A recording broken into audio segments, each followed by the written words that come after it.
Well, welcome all. Good evening. This is Suresh Shetty. I'm a business transformation coach. I'm the host of this event. On behalf of India Coaching Federation, I welcome all the audience, those who are watching right now on Facebook as well as LinkedIn and YouTube. And I have a great pleasure to have our key guest today, none other than Miss Bharti Chavan. Miss Bharti Chavan is a guest for the day, and we are going to listen to her about her insightful experience. She has this tremendous work, not only in the corporates, but she has also done a lot of work in the society. And we are looking forward very eagerly to this third episode of this talk show called talk show on leadership, being hosted by India Coaching Federation. Now, before we proceed with this event, I would like to introduce Ms. Bharti, in a brief manner, so that we'll be able to understand who is our guest today and how we are going to learn from her enriching experience, and that is going to add a lot of value in terms of looking forward on the perspective of leadership. Ms. Bharti, she is having expertise in human potential transformation.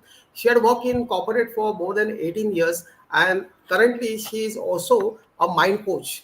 She is also associated with various NGOs, social organizations, and one significant organization she is associated with is Iron Lady. In association with Tata Institute of Social Science (TISS), she is doing tremendous work, to ensure that women empowerment is being spread across the country, and she also have a lot of presence not only in India but in the overseas countries as well. She is a winner of international award, and she had featured on the cover magazine of one of the important magazine being published in the overseas countries. Moving forward, she's also certified, professional in various areas like limonology. She has done masters in limonology and bachelor in education and master's diploma in business administration. She had also done a certification as a trainer, power of subconscious mind. So a lot of engagement she has ensured that as a part of her own development growth before she go and coach the clients and the coaches. She has developed tremendous capability, and that is going to add a lot of value to her clients as well as those around her who are looking forward eagerly to seek best of her wisdom and the experience. So before we proceed, I would like to just inform all of you that this is the third episode of our talk show on leadership, and today the focus theme is very important aspects of effective leadership. When we talk about the organization performance, when we talk about the business performance, it is a leader who makes all the difference. And leadership is nothing but the ability of an individual to understand what is the vision of the organization and how to drive the vision based on the values of the organization. And here, when we are talking about effective leaders, in any organizations, there are two type of leaders. Either there will be an effective leader or there will be a non-effective leader. When we talk about effective leadership, it is a effective leadership which is responsible to create the kind of culture that organization is looking forward. And this is the success story of most of these effective leaders, those who are responsible to create the conducive work culture that is associated and helping the vision of the organization to achieve. And this is how organization progress. So we are going to discuss, the focus is on effective leadership. That is our theme. And the first question, Bharti, with your kind permission, can I go forward? Sure. Thank Yes, you. Suresh. And welcome, Bharti, to this talk show. And it is a First and privilege for me. foremost, I would like to thank you and pay my gratitude because getting associated with ICF, Dr. D, and Suresh, founding you as a you know uh, co-coach and somewhere even as mentor or whatever, being with you, being with Dr. D, and getting this wonderful experience is a reason to pay gratitude. And thank you so much for this. And let's go ahead. Thank you, Bharti. So kind of you. When we talk about how a leader is responsible to create the kind of culture required for the organization, it is eminent that I'm sure in over 18 years with your corporate life and subsequently as a coach, mind coach, you have done tremendous work in terms of boosting the leadership of the women leaders and those who are around you as a coaches. Would you like to share a particular experience where you have come across a leadership which had really influenced, played significant role in shaping the culture of the organization? Over to you, Bharti. This is a wonderful thing to talk about. However, uh, I will definitely talk about two things. One, what I follow, whom I follow, and two, what is that my practical experience. You said a wonderful thing when you were introducing that effective leadership and non effective leadership. I would be really authentic and true and real in letting you know that in my corporate career, I have not come across from non effective to effective. Unfortunately, I have come across from effective to non effective. You getting me? It is a, I have seen that can be my personal experience, my personal life. But then Yes. when I was working, it was like somebody who is doing wonderful, bringing great result, creating that integrity and loyalty in the team. And then the person leaves, other person joins in, and then the whole team drops. So, probably from my personal experience, I would not be able to add value then. However, two things: one, from the participant point of view, and one, what is that I follow. So, first and foremost, the bigger picture. I'm in love with who is not there now, who is in different world, Mr. J.R.D. Tata.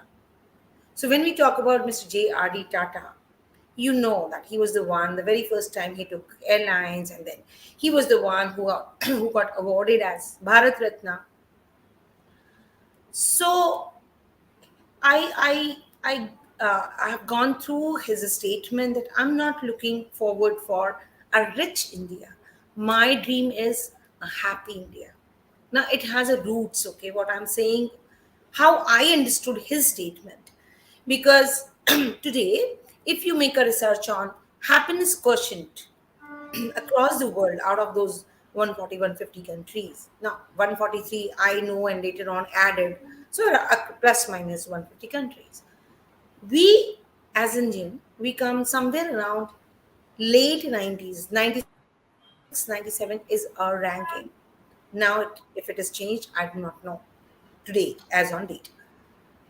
A man who's thinking a happiness quotient for the country, can you imagine the value system he would bring into the company?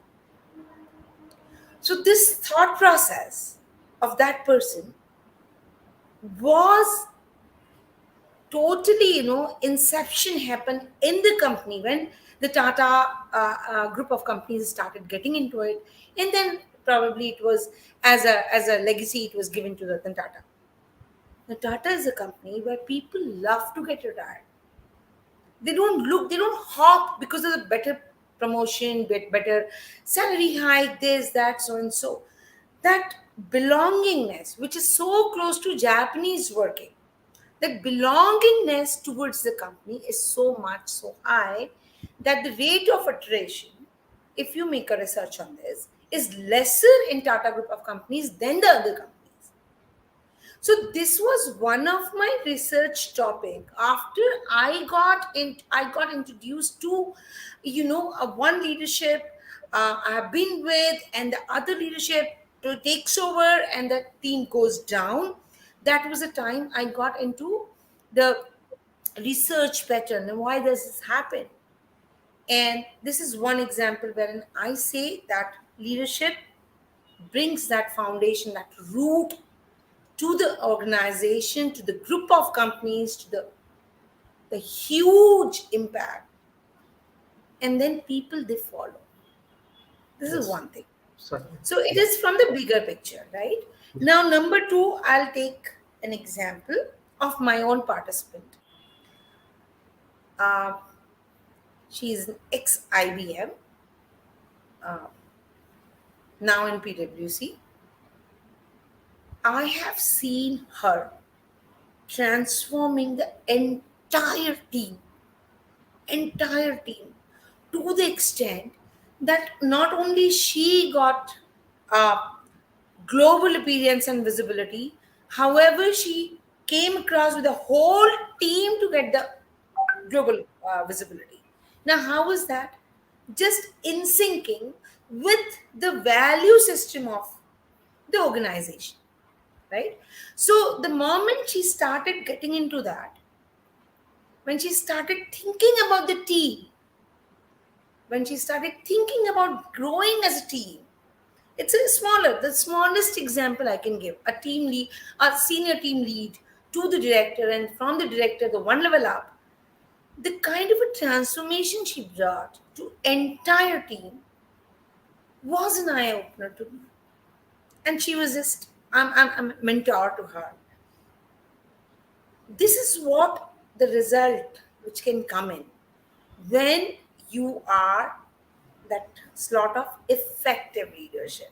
And this is the way you can change the entire culture, the entire value system. That what is that my organization is looking for, to whom I belong to, my belongingness quotient to the organization. When it has been in sync, the results are tremendous. And that is what we need to have. Forget about huge organization, big companies, mid cap, startup. I would say even in our families. It is just the fundamental is same. The base is same.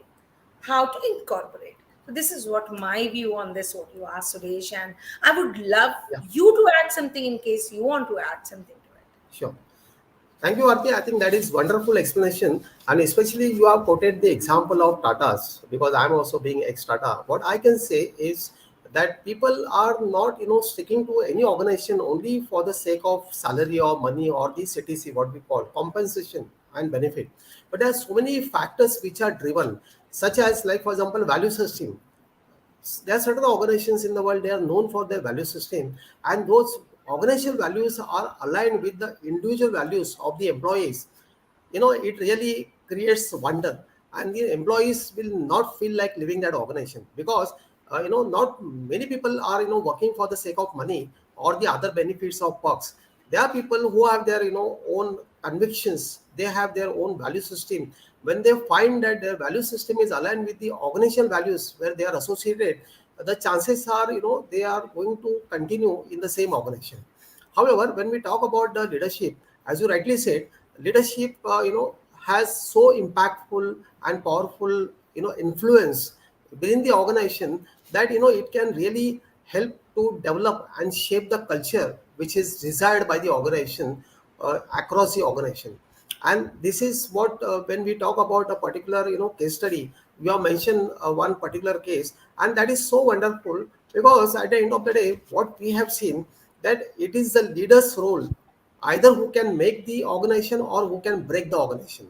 And True. therefore, the success of any organization in terms of developing the organization, developing the stakeholders, whether it is employee, whether it's a customer, whether it's a vendor, whether a supplier or shareholder or the investor, whosoever who are a part of the association of this organization, the leader makes clear cut impact. They play significant role, and therefore the culture building is one of the important responsibility for every leader. And as long as they are contributing, making value contribution in designing and developing the kind of culture which is required for their sustenance and the growth, continuous growth, that is always welcome. So with this, I think this is very wonderful insights. Thank you, Bharti, for sharing all those wonderful insights. And here it is one important aspects I would like to share. When we talk about leadership, it is all either there's a effective leaders or there's an ineffective leader. And True. the moment happens, we have seen it's not necessarily people move from being ineffective to effective, but other way around also. We have seen so many CEOs, the well-known world-class CEOs, when they make a transition and join another organization, we find they fail, not for any other reason, because probably one, in terms of the misfit in terms of the culture, misfit in terms of the values, or misfit in terms of their ability to influence in the new work environment. So that could be one of the Absolutely. reasons. So moving forward to our next question, when we talk about trust, trust is very important aspects in any organization, especially in developing the effective and influential interpersonal relationship between two functions, two individuals, two teams, and so on. When we talk about the positioning of trust within the team or interpersonal relationship building, it also have an impact on the particular organization. So how any leader can create a trustworthy environment within the organization that would promote the strong interpersonal relationship within two teams or within two individuals, and ultimately it will really help the organization. Would like to share your experience, Bharti? Thank you, Suresh. So, you have said two words parallelly wonderful. One is trust, and one is influencing others. So today, if I would not name the organization. I've been with the organization for almost last 4 months, towards their leadership journey for middle to initial top level management, and this was one of the thing that how to become influential. Now, why somebody wants to become influential? Because they can influence people, they can lead the team wonderfully, and they can get that the ultimate end result. To get that end result, the trust is one of the thing which is important. So, being influential, the roots talks about having trust within the team. Though they're two different parameters, but they go hand in hand. So today's managers, they multiple times they fail to understand. They learn all those soft skills to become influential. They forget that to become influential also, the root has to be very strong, and that depends a lot on trust. But does that mean that I have to have a blind trust on somebody? No, not at all. But at the same time, how do I build it up? So the base in my ways, I mean, I'm just uh, letting you know my view on this is EQ. Because with the emotion in place, your social relationship at work strengthens. Now, how does that happen? The second thing, what I have seen during my coaching and participants and their life stories and their success stories, I have seen is it does not make any difference, or I wouldn't say any difference, maybe 10-20%. If I say, hey Suresh, you're looking great today, or you say, Bharti, you're looking great today, it's fine. I like it to listen. But at the same time, the negative, acknowledging the negative emotion, then when you say, hey Bharti, is all everything is all right, you're not that 100% what you are at the energy level. All okay? Now, there's a rapport built between two of us. He is concerned. He want to know if today I'm looking little low. He is my line manager. He wants to know that okay, everything is fine. But here there is a trap, because it should not happen. I'm going to go for March appraisal, and all of a sudden I start asking Suresh. Suresh is my line manager, and I start asking Suresh, hey Suresh, all okay? Then this is manipulation. This is not done. This is not going to work. At the same time, yes, it is going to work when I am ready to acknowledge. Now, the point number two, which people they feel worry about. One, we are two professionals, uh, connected professionally in an organization. I don't want my loophole to go into your hand. I do not know how you are going to use it tomorrow. It can become my weakness. So I'm not okay to let you know. that what is happening backseat, right?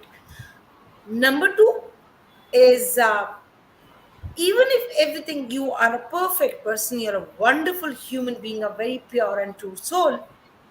Number two, from your point of view, it will be, if I get into this, probably I would end up sparing too much of time, too much of efforts. I don't want to touch that chord. So all these stigmas or obstacles, they stop the team rapport to built in from the line manager to the team members. However, this is one of the fantastic tool by which you can really reach to that trust, building up that trust between two of us. Of course, there is a thin line up to what level I have to communicate or you have to take it out, so that it does not malign the objective of uh, the whole conversation. Number three is, I'm a team member, you are my line manager, I'm allowed to make mistake as a team member. Do you have that guts to say that, okay, this is my team, it's been done fine, no worries. You can scold me 10 times, but when it has been uh, communicated to the upline, a senior top management, it's okay, it's fine. I take the responsibility and I make sure that my team doesn't come up with such kind of XYZ. Now, this is second thing. That yes, my line manager is something like he's playing that parental role. He's scolding me. He's trying to fit me into the organization. At the same time, when by mistake I do some silly mistake, something's been done by me, at least he's there with me. Not that he's just, passing the parcel from top to me and I'm getting stuck.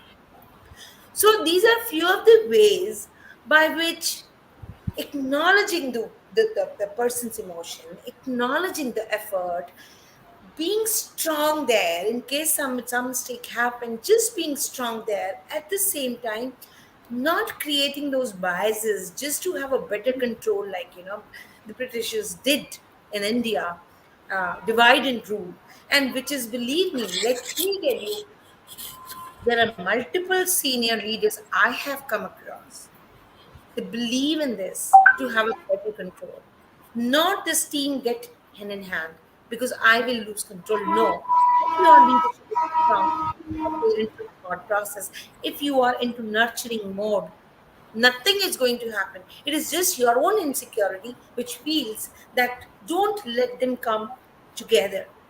Instead, not to have this kind of approach, yet be very authoritative. Somebody has done something, I'm going to tell that person on the face. However, deep down, I have best of my intentions. So these are few of the ways by which we can get into the trust-based relationship in an organization, and which I feel is the must, Suresh. Without this, we really cannot work. It's impossible to work, right? And I would love to hear from you in case you want to add something there. Yes. As you rightly said, and it is quite insightful to understand, hear from you various dimensions, various insights that you have shared. But one more thing I would like to add here is when we talk about the business ethics for any organization, the custodian of those business ethics, the first it begins with the leaders, top leaders of the organization. And when we talk about alignment of business ethics, it also contains the value system of the organization. And when we add the third dimension of trust, on one hand we have business ethics, we have other hand we have value system, and when we add the element of trust, the mixture is so sweet, it's so beautiful, because ultimately it all connect with everybody's conviction, whosoever, whether the stakeholder, leader or team leader or employee, team member, anybody, everybody who forms part of this triangle. On one hand business ethics, on other hand value system, and third is trustworthy environment. and then it creates a wonderful dimension within the organization, and nobody, no competitor can stop such organization from growing exponentially in terms of 10x value or in terms of 100x value. And that's the beauty, and that's the significant role being played by the leader when who try to align the best alignment between business ethics, value system, and the trustworthy environment. And well said. I think this is what the key learning for today.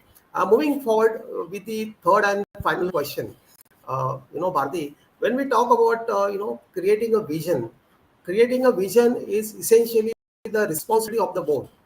When we talk about leadership, the top leadership is responsible to ensure that whatever vision being created in the organization, it should be a shared vision with all stakeholders, whether it is employee, whether it is a consumer, customer, client, or whether it is a supplier, vendor.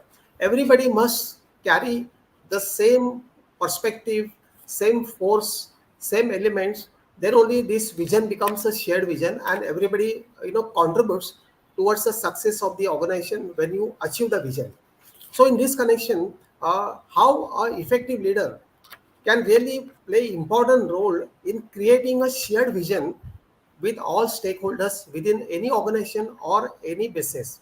Would like to add your experience, Aarti. Sure.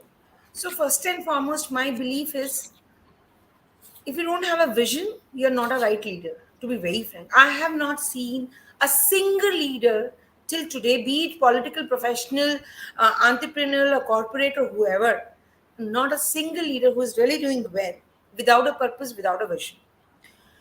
Because this is the thing which is going to give the inspiration and the motivation to others, right? But at the same time, aligning to that as an organization is also important. But once I align, I speak that language. Once I start speaking that language, though I'm a junior level person or a middle level person, but my thought grows the way MDs or CEOs or the business owners' thought goes. Classic example for this is Bill Gates. His simple vision, simple thing was, I want every desk, when the desktop days were there, I'm not talking about the laptops, every desk to have a desktop powered by Microsoft. Then it came to laptops. Then it came to, the multiple ways. Today it is AI. I just try something, founding on the Google. And then next is just, what should I say, bombarded with the similar AI information, Yes. right? So he has reached to our homes, he has reached to our pulse, he has reached to our brains, entire world. This is the scene is entire world.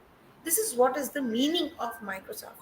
And now today, if you really see, being with the Microsoft, getting even an interview call from the Microsoft is a kind of a woof. I applied, I got a call. There are multiple people, they don't even get a call, right? So it becomes such a prestigious thing. This is the classic example. If I'm able to tap my vision to my employees, my stakeholders, my vendors, my cross teams, my global would-be customer or customer, whatever it is, my growth can turn into that exponential growth. Because here I'm talking my intent, I'm talking my authenticity, I'm talking my heart. And when the heart, authenticity, and intent comes together, you will not have a, you know, the issue between bridging the gap kind of a thing. That situation will not arise. You will not waste your energy for bridging the gap kind of a situation. Everybody knows that this is what your intent is, this is what you're looking for, and this is what I have into it, and this is the way we can grow ahead.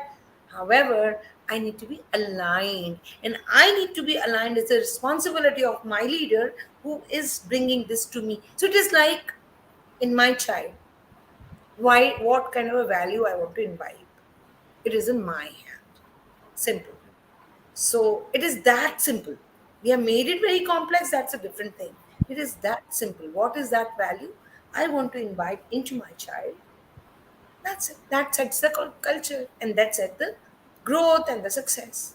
So this is what I feel about it. Yeah. Thank you, Bharti, for your really insightful experience sharing.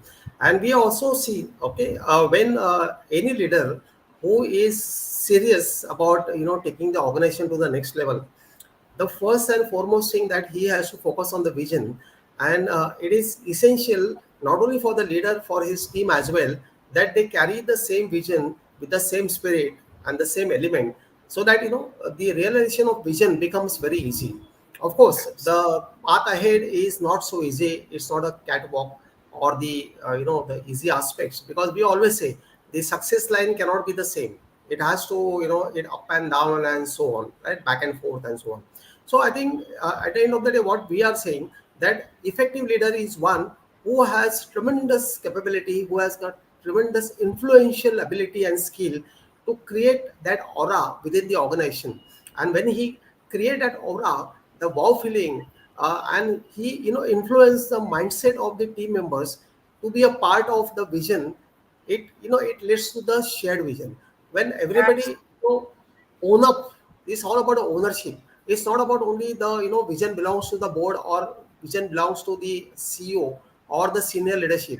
But when a small lower level employee also at a junior level, when he accept the ownership, that how I can contribute in realization of vision, I think that organization create a wonderful progress, and then such organization become unstoppable.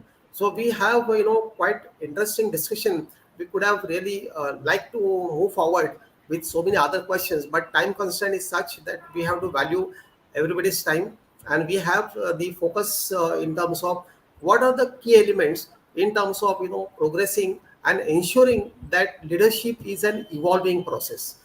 It's a continuous learning process. It is improvement, continuous improvement, where one leader cannot have a static element. It has to be a transformation leadership. And therefore, when we talk about promoting transformation leadership, the India Coaching Federation plays very significant role to ensure that each and every coach who is part of this entire journey of transformation also first get himself or herself transformed. When a coach get himself or herself transformed, they are in a much better position to create that aura, that influence on the coachee or the clients, and then that journey becomes very smooth. So thank you very much, Bharti, for your quality time and sharing your exceptional and excellent experience, insightful, lot of new examples you have shared, live examples, and I'm really grateful to you for your quality time. At the same time, I'm also thankful and grateful to all our viewers for their quality time, and we'll keep this journey on every Wednesday. Next Wednesday again we'll meet at 8 p.m. Till then, we'll take a pause here. Thank you. Thank you. Thank you so much. Thank you, Bharti.